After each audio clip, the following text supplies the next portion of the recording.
Hello, everybody, and welcome to another edition of OTH Sports View. I'm JP Butler, alongside our usual team, Shawn Campbell and Sam Wilson. Next week, we were talking, is when we will probably make the switch over on the show to the St. Bonaventure men's and women's basketball teams. But today, here first, kind of a season closing episode in a way. For our Big 30 football teams, at least on the New York side of the border. That's what we've been talking about over the last several weeks here.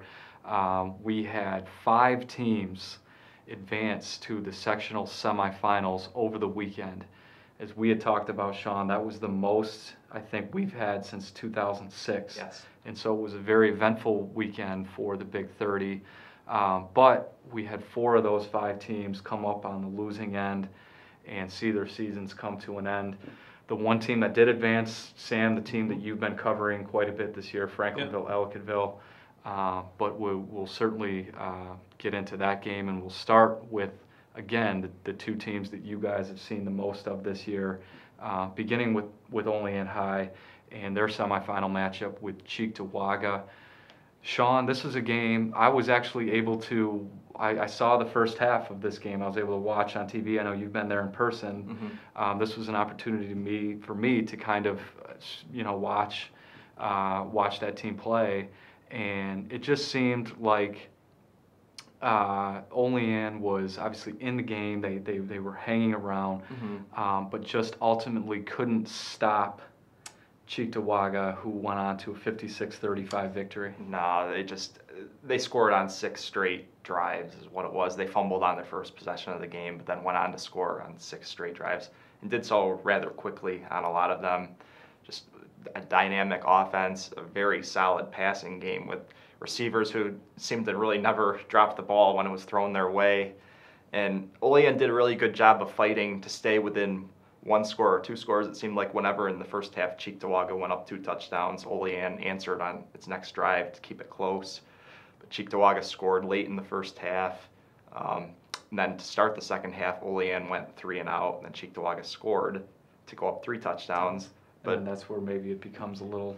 Yeah, Olean, they finally did stop them. Garrett Bolt came up with an interception, then they scored 5 plays later to pull within 7 points at the end of the third quarter, but that was just as close as they could get. Right, and it seemed, to me, again, we've talked about this all year long, but Garrett Bolt was making plays, play after play, to kind of be able to bring them back down to score, to get it back to a 1 or 2 possession game. Dylan Vincent was making plays. They played hard, but again, it just seemed like, then Cheektowaga would get the ball back and extend it again. So. Yeah. That just kind of seemed how it went, but again, a great overall season for the Huskies to start off 8-0, to go undefeated in the regular season, 8-0, to get to the semifinals, a game away from New Era Field. Certainly nothing to be ashamed of here at all. No. How was Coach Phil Vecchio after the game, after what they've accomplished this season? He was proud of what they did, and even in this game against Cheektowaga, they were competitive. They fought. There's a reason why Cheektowaga's gone to the Ralph 3 straight years, and they've won 21 straight games against Section 6 opponents. But they played with them, and they were right there late in the game. You thought, hey, maybe once they pulled within 7 points, could these guys do it again? Yeah. But it just wasn't meant to be. But nothing to be ashamed of with this season and losing to a team like that. Especially, I don't think anybody expected Olean to do this well this year. Right, no, exactly, and certainly a great year for the Huskies, and I think something to build on with the program moving forward. Sam, the one team that won and will be playing in New Era Field this weekend, Franklinville, Ellicottville. This was a team that just 2 weeks earlier had lost that game to Silver Creek Forestville. That's who they were playing. They lost that game 27-26. This time around, they win pretty convincingly. I think we said it was 56-33. 56-33. Yeah. You were at both games. What was the biggest difference in the 2? Well, I think there were a lot of differences. Health being one, they're a little bit healthier. Brock Bleacha seems to be back to his normal self, who was kind of setting the division on fire early in the season. Not that he not that he was playing poorly, but he missed a game, and I think he was kind of getting back into the flow of things. Right.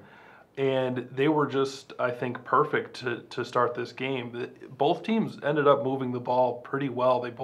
They ended up, the yardage, the first downs, all those kind of stats ended up pretty even, but they had built up such a lead by halftime that it didn't really matter by the end. They scored touchdowns on their first 4 drives. The Titans did. They were up 28-6, allow a touchdown to make it a 2-score game, but then they get the ball back with, I don't know, maybe a minute left to play. They get a 50-yard bomb to Dooley Brennan, which was his second touchdown of the game. He ends up with 3. But a 50-yard touchdown from Bleacha to Brennan with 2 seconds left. And I think that really kind of, you step on their throats, and that's kind of the end of it. You go up, what was it? 35-13 at halftime. Right. And it never really got interest. There were some good plays in the second half, some scoring obviously, but it was never really in doubt in the second half. As you said, they seem to be in control the entire time this time Yeah. around. Healthier. It looks like Yep. a lot of the usual suspects who've been contributing to this team, but still to put up 56 points in a game like this against a pretty good Silver Creek team. What was working so well for them? Well, offensively? they threw the ball extremely efficiently. They only threw it 9 times. They completed 5 of them, and 4 of those 5 completions were for touchdowns. 188 yards on 5 completions. It's just and those were almost all in the first half. So they had the deep ball working, a couple breakdowns, I think. And then Austin Whitmer was running really well behind that offensive line. He had about a 12-yard average in that game, getting just big gashing holes. And he had a couple nice plays that he created himself. But they were just, I think everything was working for them offensively, it seemed. Right, and so here Franklinville-Ellicottville is third year of the merger between the two programs with Bartosik, Coach Chad Bartosik leading the way there. Third straight year in the sectional championship game at New Era Field for this program. What was the reaction of Coach Bartosik and the team afterward? I think, for a coach who's making his 3rd straight trip to the stadium in Orchard Park, I thought he was pretty giddy and excited that they were able to pull this off, given that it's a team that they lost to 2 weeks in a row, or 2 weeks earlier, and then to just kind of dominate them two weeks later on the road. The first time they went there, they were big underdogs, and they did lose to Randolph, which was a state champion in 2014. Last year, they come in as the big favorites, and they do beat Frewsburg. This time, they know that they're the underdogs again against another team that has that number 1 in the state, undefeated pedigree in Maple Grove. Right. But I think it was a huge accomplishment to avenge that loss to Silver Creek and get back a 3rd year in a row.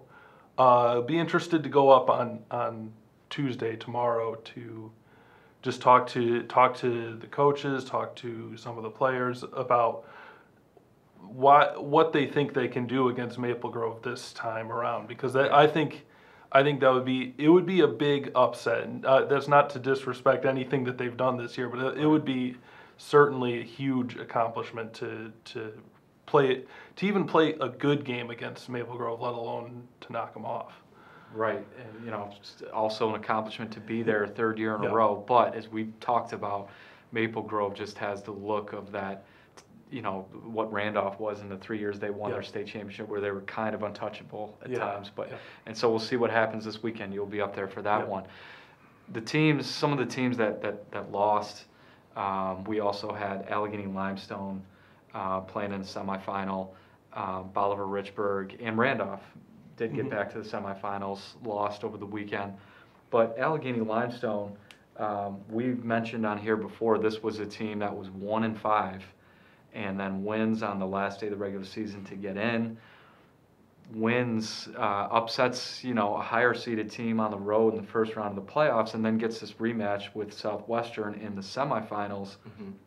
they were blanked in that first game, I think in week 2, 23-0 to Southwestern.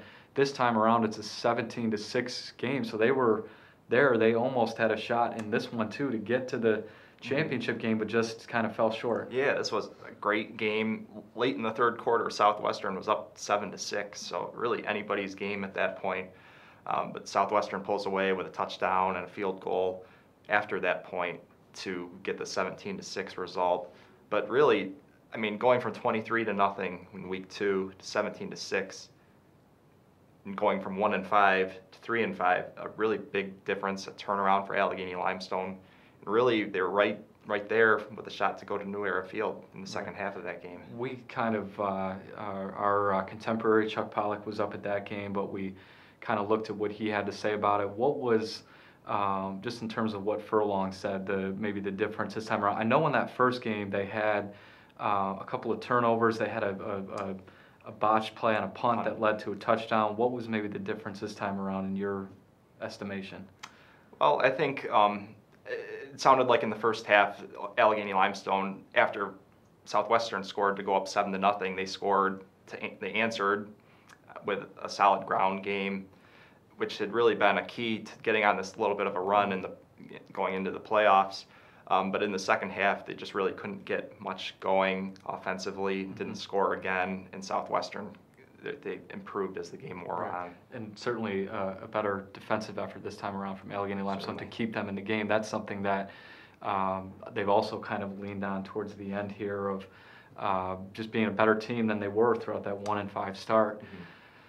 Sam, you talked to Coach Steve Smith after the Bolivar-Richburg game. They were up on the road at Alexander, and with the Wolverines, we've said, this was such a great season. We talk about a great season for Olean High. This was a great season for Bolivar-Richburg. Their best, without a doubt, since 2007. Their first winning regular season. They go, 5-2 in the regular season. They get that playoff victory for the first time since 2007. But it just seems like they ran into a really good top-seeded Alexander team. Yeah. Alexander gets out to a 26-0 lead in the second quarter, and that's just kind of too much for Bolivar-Richburg to overcome. Yeah, you could tell Steve Smith he wanted to accentuate the positive, the fact that they did outscore them from that point on, but that was clearly too big of a hole for even this Bolivar-Richburg team to come out of. So I think he was already able to, talk about how proud he was about that season. I think they just ran into a truly great team. I don't know if Alexander's going to win a sectional title or not, but that was a very tough game, and there's no shame in getting as far as they did this year, for sure. Right. We'll talk quickly about down in Pennsylvania, a big game over the weekend as well with the Allegheny Mountain League Championship. We did mention briefly before that Otto Eldred, for the first time, I think, in maybe ever, certainly in a long, long time, wins the AML North to make the championship game against Kane, the powerhouse from the south. When they first met, I think in week 2, it was a complete blowout in Kane's favor. This time around, it was actually a good game towards the end. Kane still wins it, but Shawn, the Terrors ended up being a pretty good team this year. 5-5 Terrors against undefeated Kane. I think they put on a pretty good show too in that AML championship game. I don't think a lot of people in the AML scene would have expected that game to be that close. So good for Otto Eldred to do that. And what I do think is the first in program history is getting that District 9 playoff spot. Yes, it is. And so I'm not sure where they were seeded. They're the 7th seed in Class A, and I believe they're going to Clarion Limestone this week. So another pretty tough game, but see what they can do. Right, and again, this is another instance where you really have to tip your hat, I think, to Coach Nick Labella. The same with an Olean High and a Bolivar-Richburg for what he's been able to do this year. We might not have expected it, but a great season to hang your hat on for Otto Eldred. Yeah, I think we're going to have some pretty good Big 30 Coach of the Year candidates when we get around to meeting in a couple of weeks. Next week. And we will have that all-star selection meeting week from yesterday, this upcoming Sunday where we pick the All-Star teams and the award winners, Player of the Year, Coach of the Year. It's been, as you said, a lot of teams, a lot of players have really made their presence known, so it'll be interesting to see how that goes this year. And we will be back next week, as I said, with St. Bonaventure men's and women's basketball. We'll probably use the very beginning maybe to just kind of talk about how Franklinville, Ellicottville did in their championship game. That's on Friday up at the stadium. On Friday, and then we will start with our St. Bonaventure men's and women's basketball teams throughout the course of the winter. So until next week, thanks again for watching.